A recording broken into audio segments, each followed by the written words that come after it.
Morning. Let's start the lesson number 2, geography lesson. The name of the lesson is Land, Soil, Water, Natural Vegetation and Wildlife Resources.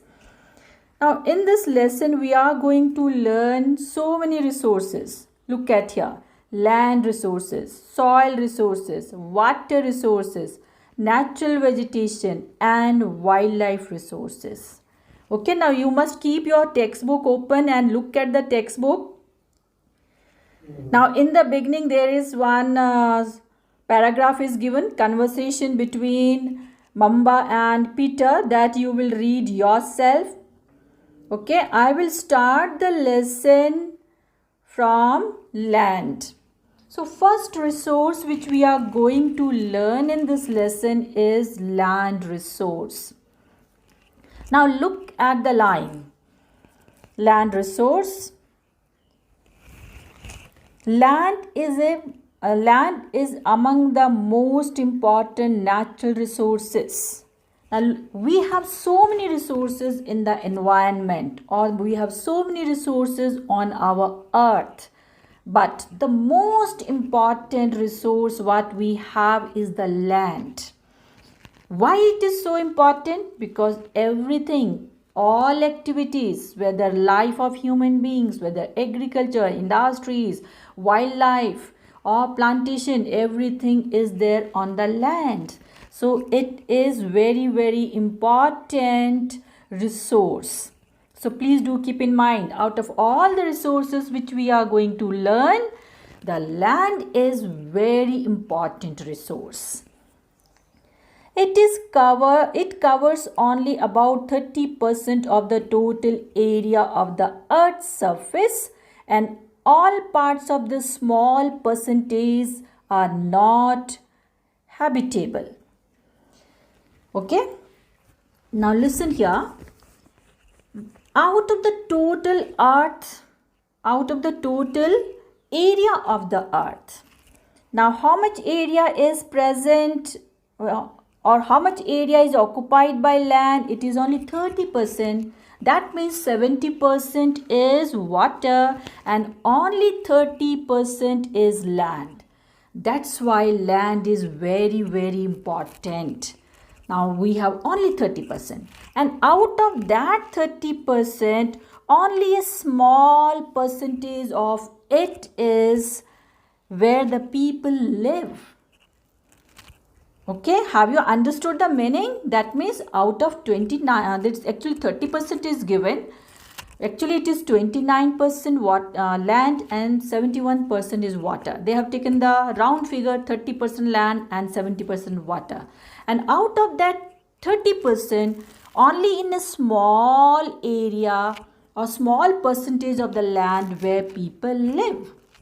Now moving to the next paragraph, please do look at that paragraph. The uneven distribution of population in different parts of the world, mainly due to varied characteristics of land and climate. Now we are going to learn undistribution of population. Now what is undistribution? That means on the land everywhere people are not equally distributed. That means in some areas of the earth, there the population is more, and in some areas of the earth the population is less. Now why it is so? Look at the causes of that. The first point is the rugged topography. Now rugged topography means top land of the earth. Clear? Have you understood? The top surface where we live, it is rugged. Rugged means it is not plain everywhere. Somewhere rocks are there, somewhere mountains are there, somewhere plateaus are there, somewhere the land is not fertile. So that is one point. Point number 1 is rugged topography. Point 2 is steep slopes. That means steep slopes means some areas have like mountains. The two sides of mountains, some mountains have very steep slope. Not easy to make houses on that. Now next one is low-lying areas. Some of the areas are so low that they are covered by water all the time. So there also we cannot make houses.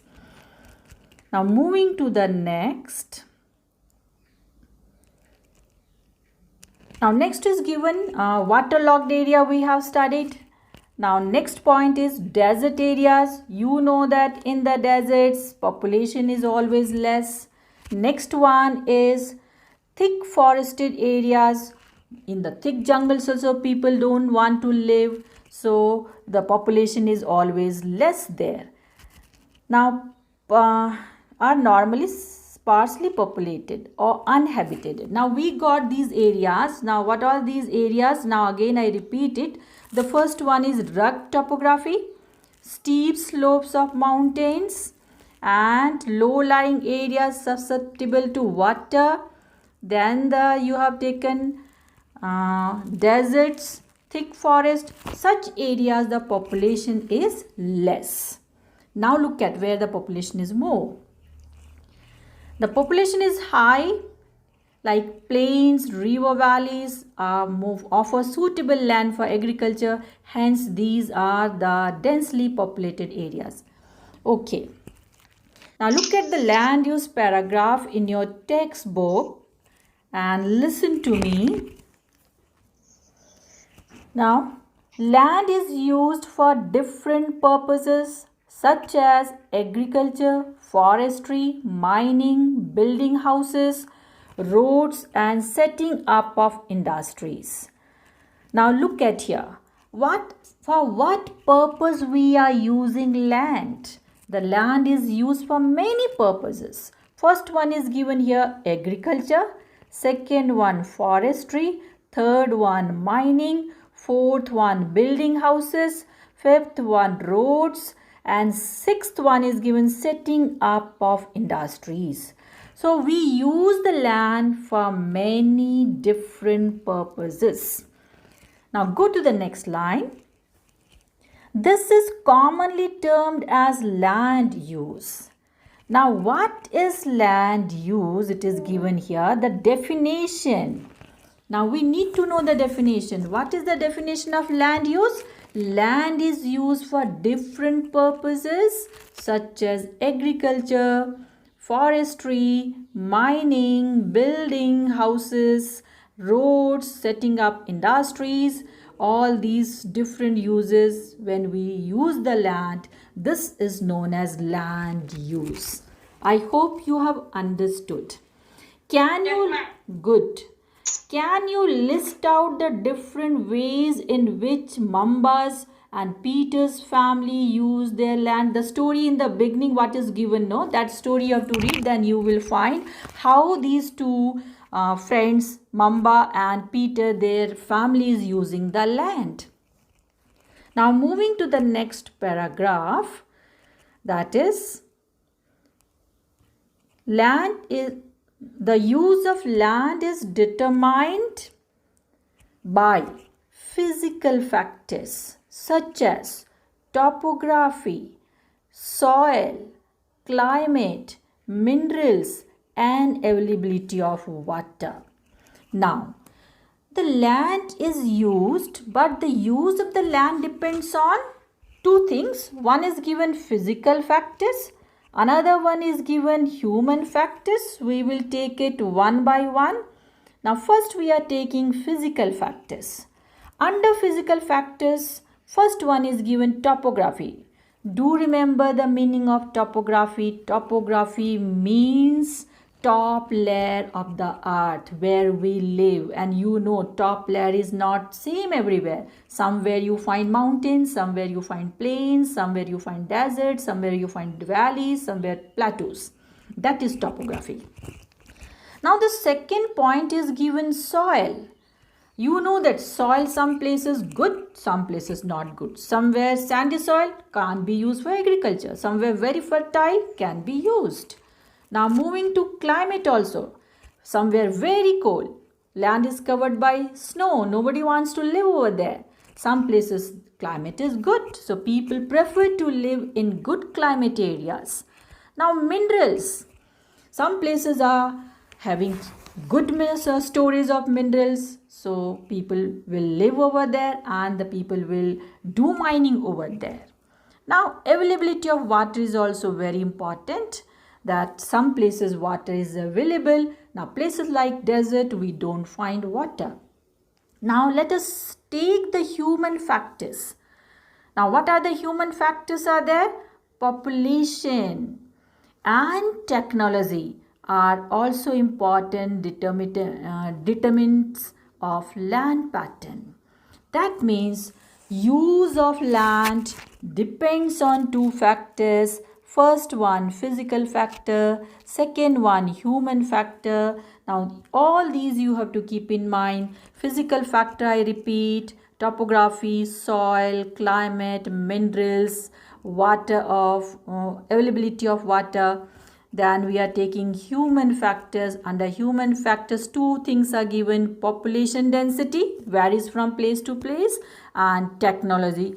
They determine the use of land in any area. Now moving to the third paragraph, land can also be classified on the basis of ownership. Now we are going to learn the classification of land. We are going to classify land. What type of lands are available? Now how we can classify the land? Now it can be classified into two types. It is private and private owned, and second one is given community. That means private owned land, they are some people, they have like farmers, they have their own farmland. So it comes under private land. Even the houses which some people construct, they buy the plot of land, so it is a private property. Individual property, so individual owned property. The second one is given here, community resources. Community means, now look at here. This is small area Awarpur where we live here. Here also we have community land, like when you go to marketplace, the shopping complex, hospital, school, they come under community land. So I hope you have understood this. Do remember, the land can be classified into two types. Private land, the second one is given community land which belongs to the community. So two types. These community lands are also called common property resources. Look at here. The community land is also known by which name? By which name? Common property resources. Very good. So you need to keep in mind there are two types of land. One is tell me, private land. Second one is community, and community is also known by the name common property resources. Okay, very good, you have understood it. Now let's move to the next paragraph. Look at, okay, the next paragraph is, people and their demands are ever growing, but the availability of land is limited. Already in the first paragraph we studied that the land is limited. Only 29% or 30%, if you are taking the round figure, 30% of the total area of the earth is land. So land is limited. The quality of land also differs from place to place. Already we have seen that quality differs. How the quality differs? Some places mountains, some places desert, some places plains, some places soil is good, some places deserts are there. So the quality of land differs from place to place. People started encroaching the common lands to build up commercial areas, housing complexes in the urban areas, and to expand the agricultural land in the rural areas. Now people started encroaching. That means what the people are doing, they are trying to take more and more land. Okay, now they are Population is increasing. We need more land for houses, for market, for schools.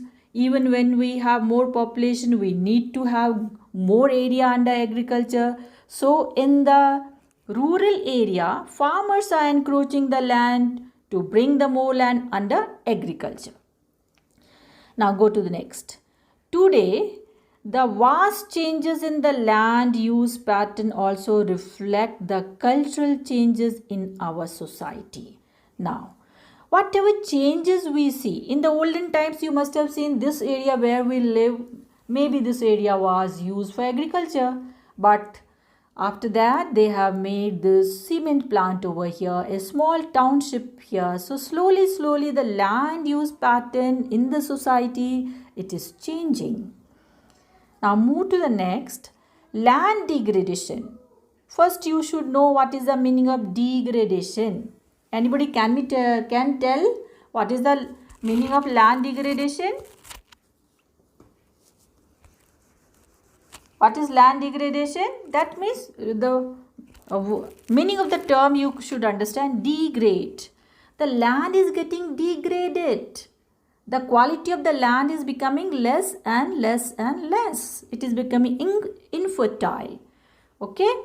Now landslides, soil erosion, deforestation are the main threats to the environment because of the expansion of agriculture and construction activities.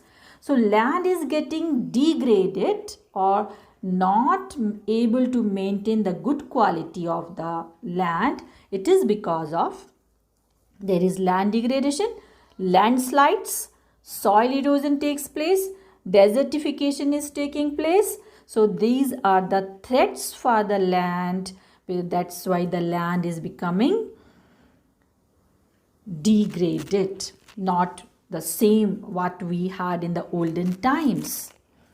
So have you understood this?